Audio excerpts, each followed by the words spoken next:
Insulate your window AC unit for winter? To insulate a window AC unit for winter, unplug it, seal any gaps around the unit with foam or caulk, place a plastic sheet or other protective cover over the unit's exterior, and then add a more robust insulating cover designed for window AC units. This layering of insulation protects the unit from snow, ice, and cold air, preventing drafts and heat loss. Always disconnect the power before starting any insulation work. A dry, clean unit will accept insulation better. Use foam weather stripping or rigid foam insulation to fill the spaces between the AC unit and the window frame, as well as the gaps in the unit's accordion side panels.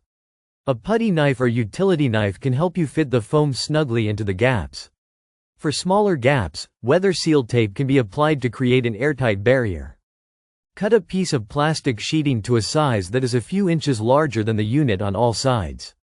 Tuck the plastic around the unit like a gift box and tape it securely with clear packing tape to form an initial barrier against moisture and cold.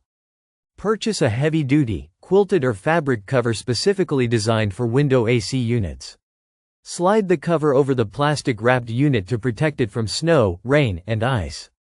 A well-fitted cover is essential to prevent wind damage. If a specialized cover isn't available, a tarp can be used, but it should be wrapped tightly and secured well so it doesn't blow away.